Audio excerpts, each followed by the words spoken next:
Regarde, est-ce que ce n'est pas toi qui t'es éloigné de Dieu? Tu es sûr que c'est le Seigneur qui est parti. Il n'est jamais parti. Il est là. Mais peut-être que tu l'as oublié. Peut-être que c'est toi qui t'es éloigné de Dieu. Le Seigneur Dieu est là pour toi. Il est là pour te bénir. Il est là pour te faire du bien. Il est là pour te donner la paix. Il est là pour te donner la joie. Sois béni au nom puissant de Jésus-Christ de Nazareth. Je bénis Dieu pour tous ceux qui ont écrit, qui ont appelé sur le sujet du mariage, sur le réconfort de ces moments de prière. Que l'Éternel vous accorde encore un plus. Je sais que ce n'est pas facile. Beaucoup de gens se posent des questions. Comment surmonter les épreuves? Qu'est-ce qu'il faut faire? Et avec l'aide du Saint-Esprit, nous sommes en train de voir des attitudes à adopter face à des turbulences, face à des accusations, face à les on-dit. Il y a des gens qui souffrent des fausses accusations, des fausses images qu'on leur a collées. Ne perds pas ton temps à te justifier. Ne perds pas ton temps à t'expliquer. Personne ne comprendra qui tu es réellement.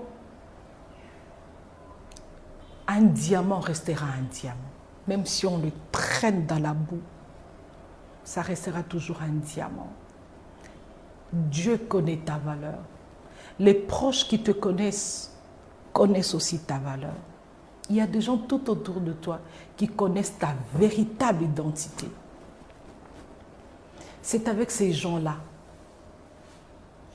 que tu dois rester, que tu dois avoir la paix. Alléluia. Nous avons parlé la fois passée dans l'émission précédente. Tu vas la suivre sur ma page, dans les différents réseaux sociaux. Nous avons parlé des attitudes d'un chrétien face aux turbulences, face à la tempête. La promesse est là. La promesse de monter, la promesse d'exceller, la promesse d'être béni, de devenir millionnaire, milliardaire. Les années passent et se ressemblent. Aucune chose, aucun miracle ne s'est produit. Ce n'est pas tard. Ce n'est pas fini. L'Éternel est là pour te faire du bien. Le temps de miracle n'est pas passé. Il y a un matin, il y a un soir, et ce fut le premier jour. À chaque jour correspond les créatures. À chaque jour, Dieu opérait des signes et des prodiges. La Bible me dit, les bontés de l'Éternel ne sont pas encore épuisées. Les bontés ne sont pas épuisées. Même si tes larmes coulent comme le sang, même si le jus n'a plus la même connotation, même si le jus a perdu sa valeur dans ta bouche, jus est à l'eau sucré, mais c'est les problèmes que tu as, c'est ta tête. Donc, au moment où tu es commis bololo, change ta façon de voir les choses.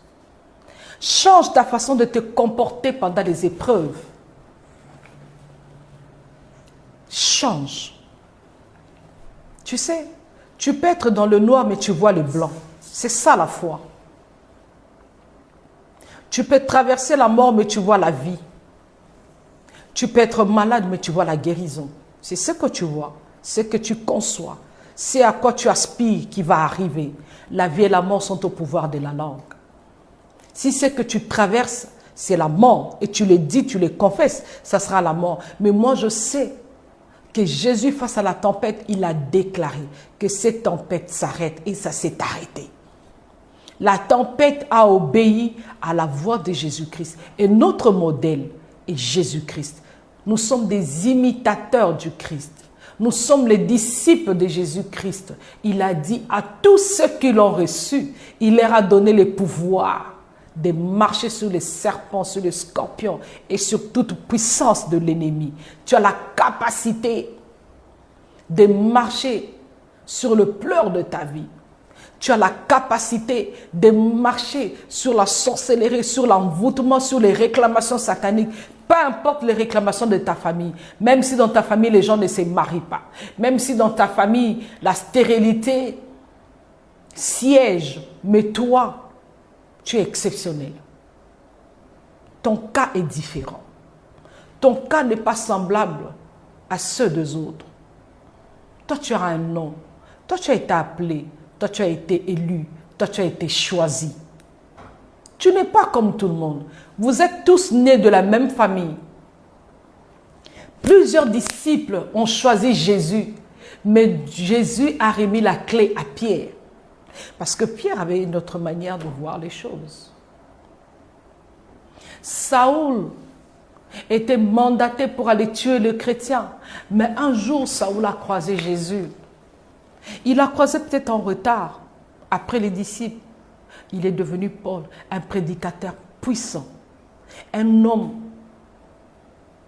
par qui Dieu opérait de signes et de prodiges. La parole était accompagnée de miracles. Et pourtant, hier, il était Saoul, assassin, criminel. Ce que tu traverses aujourd'hui ne détermine pas nécessairement ce que tu seras demain.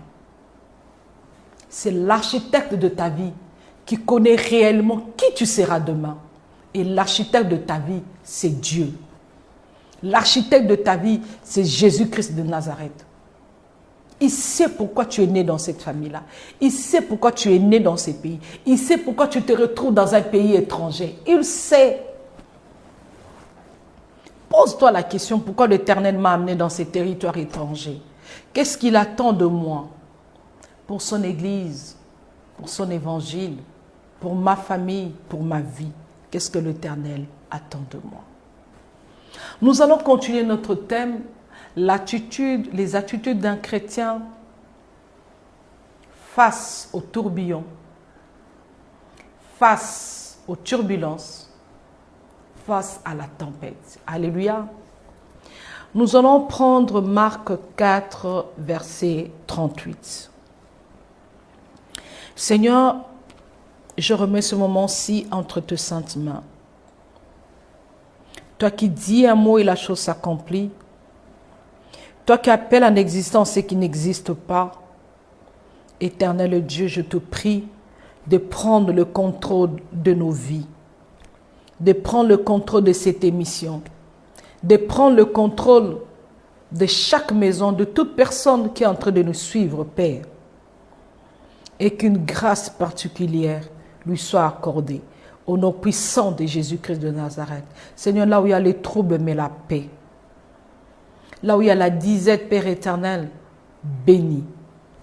Là où il y a la maladie, éternel Dieu, nous te connaissons, tu es Jéhovah Rapha, le Dieu qui guérit. Aucune maladie ne peut résister devant ta puissance. Pense à ceux qui sont sous appareil respiratoire. Pense à ceux qui sont dans les salles de réanimation d'urgence. Pense à toutes ces personnes qui sont en train de déambuler dans le couloir des hôpitaux, en train d'intercéder pour qu'une femme accouche, pour qu'un malade soit guéri, pour qu'un homme retrouve la respiration normale, pour que quelqu'un sorte du coma. Éternel Dieu Tout-Puissant, étends ta main puissante et agis. Au nom puissant de Jésus-Christ de Nazareth. Le temps du miracle n'est pas encore passé. Tu es le Jéhovah Rapha, le Dieu qui guérit. Seigneur, j'amène tous ces malades dans ta clinique céleste, particulièrement aujourd'hui. Toi qui es le médecin par excellence, toi qui es le meilleur oncologue, le meilleur gynécologue, le meilleur cardiologue, un meilleur diabétologue, Jésus, c'est toi. Il n'y a que toi, Seigneur, qui puisse guérir tous ces malades dans le nom de Jésus-Christ de Nazareth. Donne la force aux femmes qui sont dans le stade de travail, qui veulent accoucher, Seigneur, mais qui ont perdu la force, Seigneur, comme ces femmes hébreux. Oh Jésus, accorde-leur la force d'enfanter au nom puissant de Jésus-Christ de Nazareth. Donne le travail à ceux qui en manquent. Accorde, Seigneur, la grâce à ceux qui sont en train de se battre pour avoir des visas, pour avoir le travail, pour avoir le voyage, qui se battent pour l'élévation. Pense à ceux qui se battent à l'est, au front, à nos soldats éternels, Dieu. Donne-nous la victoire. Les Congos a assez pleuré. L'Est a assez pleuré, Jésus, à cause de la richesse, à cause de nos minéraux, Seigneur. Les femmes sont tuées, les enfants perdent la vie, les hommes sont au front, les femmes sont devenues de veuves. Éternel Dieu Tout-Puissant, accorde la paix. Et confond les ennemis de la RDC. Dans le nom puissant de Jésus, nous te remettons ces moments, Seigneur, que le Saint-Esprit parle et que ta puissance soit à l'œuvre dans nos vies, au nom puissant de Jésus. Amen. Marc 4, du 35e verset jusqu'au 41. Je lis la parole au nom de Jésus-Christ. Ces mêmes jours, sur le soir, Jésus leur dit, passons à l'autre bord. Après avoir renvoyé la foule, ils l'emmenèrent dans la barque où il s'est trouvé. Il y avait aussi d'autres barques avec lui. Il s'éleva un grand tourbillon et les flots s'est jetés dans la barque au point qu'elle se remplissait déjà. Et lui, il dormait à la poupe sur le coussin. Ils le réveillèrent et lui dirent, « Maître, ne t'inquiètes-tu pas de ce que nous périssons ?» S'étant réveillé, il menaça les vents et dit à la mer, « Silence, tais-toi. » Et le vent cessa et il y eut un grand calme. Puis il leur dit, « Pourquoi avez-vous ainsi peur? Comment n'avez-vous point de foi ?» Ils furent saisis d'une grande frayeur et ils se dirent les uns aux autres, « Quel est donc celui-ci à qui obéissent même le vent et la mer? » Amen. Qui est donc celui-ci à qui obéissent même le vent et la mer? C'est Alpha et Oméga, le ressuscité du matin de Pâques, le Narcisse de Saron. Jésus-Christ de Nazareth, l'homme fort, l'homme de Galilée, l'homme à qui le vent et la mer obéissent. Les disciples dans la barque survinrent une tempête. Une tempête qui non seulement a agité les disciples, mais a fait aussi que les eaux se déversent dans le barque. Une tempête qui a failli faire changer l'itinéraire des disciples. Une tempête qui a créé la désolation. Une tempête qui a sémé la peur. Une tempête qui a sémé le doute. Une tempête aussi qui a soufflé pour que les disciples sachent réellement quelle est la personne qui est avec eux dans la barque. Ils se promènent avec Jésus, mais ils le considèrent comme un simple prophète, comme un simple homme de Dieu. Il a fallu que les vents viennent, que la tempête vienne, que la tempête souffle et que Jésus puisse parler à la tempête pour que les disciples sachent la véritable identité, qu'ils connaissent qui est réellement Jésus. Il y a des épreuves qui nous atteignent.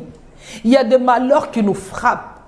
Il y a des turbulences qui arrivent dans nos vies pour que nous puissions connaître une autre dimension de Dieu. Peut-être que tu l'as connu dans la dimension de l'amour. Tu l'as connu dans la dimension de la guerre. Maintenant, il faut que tu l'expérimentes comme étant le véritable guerrier. Celui qui combat pour que toi tu obtiennes la victoire. Il faut que tu le connaisses maintenant comme celui qui parle à la tempête. Le miracle, c'est quand est-ce qu'on parle de miracle? Lorsque les choses impossibles deviennent possibles. Lorsque ce qu'un homme ne pouvait faire, l'Éternel le fait pour toi. La tempête ne vient pas seulement pour que tu puisses pleurer. Non, la tempête te permet de connaître toutes les facettes, certaines dimensions de Dieu. Dieu a permis la stérilité dans ta vie pour que tu saches qu'il y a un Dieu qui change la stérilité en fécondité. Lorsqu'on parle, tu sais, quelqu'un qui est passé des épreuves à la gloire, adore bien. Quand il dit « Jéhovah Rapha, le Dieu qui guérit », c'est-à-dire, il sait, pour une autre personne, c'est une simple parole. Mais pour quelqu'un qui a été malade, à qui la médecine, pour qui la médecine a échoué, mais Dieu l'a guéri. Quand il dit Jéhovah Rapha, le Dieu qui guérit, il sait de quoi il parle. Parce qu'il a expérimenté la guérison. Dans la vie de tout un chacun, il y a le côté sombre, il y a le côté lumière. Lorsque tu es dans le côté sombre, l'Éternel le permet parce qu'il a des choses à te dire. Il veut agir dans ta vie. Même David est passé du côté sombre à la lumière. Jésus-Christ lui-même, avant qu'il rentre dans la gloire, il est passé par les fausses accusations, il est passé par les complots, il est passé par la croix, il est passé par la mort. Ensuite, il est ressuscité. Dans la vie de tout un chacun, il y a un côté sombre, il y a un côté noir que l'Éternel permet.